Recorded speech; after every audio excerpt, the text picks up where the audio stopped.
I've got a Craftsman table saw and it's pretty good. The stock fence though wasn't that great, so I quickly replaced it with a Vega fence and it's been awesome. But today I want to upgrade that fence with a shop-made fence out of Baltic birch plywood. The first thing I'm going to do is grab all the measurements of my existing fence here and then write it down in my little black book, because I have the memory of a goldfish, and if I don't write it down, I'm going to forget when I go and make these cuts.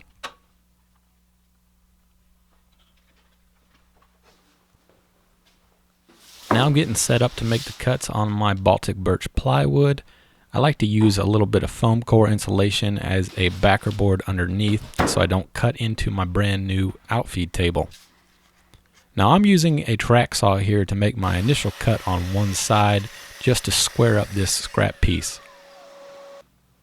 With one side cut, I can now reference off of that side with my track saw square to square up the other side. You could easily use a circular saw and a straight edge to do this. It doesn't really matter. One thing I really like to do once I square up two edges is mark it. With two sides squared up, I can then begin laying out where I'm going to start cutting out my components for the fence.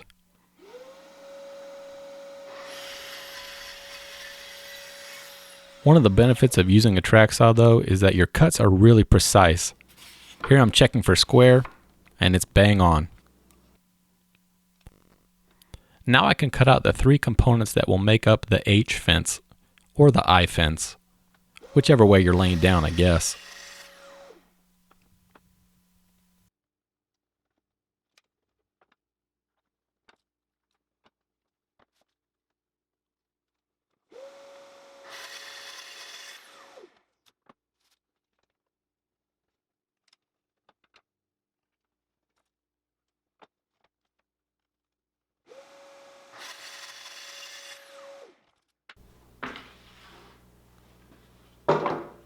So I've got the three pieces cut, and I'm just laying it out here on top of my existing fence to kind of get a feel for how it's going to look. And then I'll just add a couple clamps to hold everything together while I make a mark to know where I need to put my screws to hold everything together.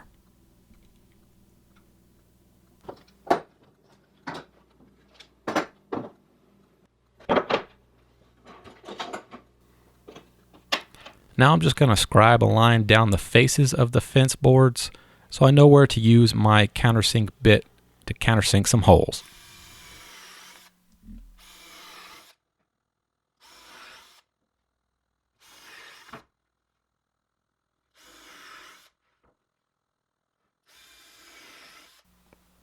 Now I didn't want to have a hard corner on the top side of my fence, so I took my corner radius jig and used my router with a flush trim bit to knock off that sharp edge.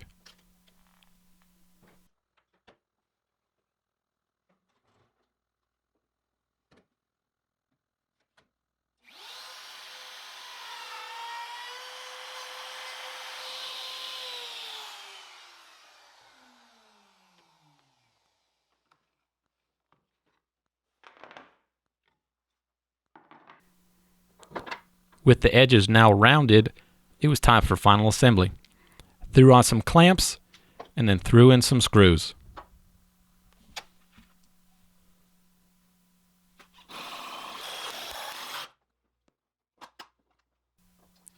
With all the screws in, I could take the clamps off and check to make sure everything is sliding good, and then also check to make sure we are still square. Now you may notice here in the next clip that there is a small piece in the front of the fence and there's also one in the back. I thought I recorded this part, but I didn't. My fault. But at least we're square. I got to borrow one of Paul Jackman's cloning devices, and I gotta say, it really speeds things up. Thanks, Paul.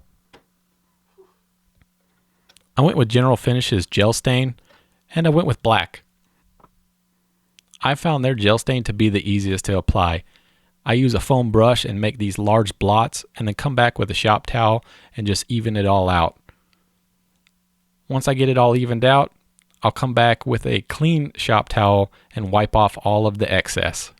It's really easy to apply.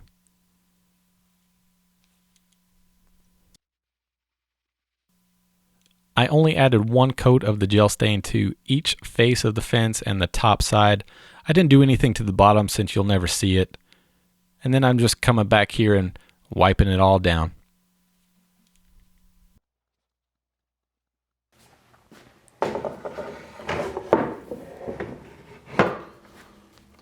All right, like a glove.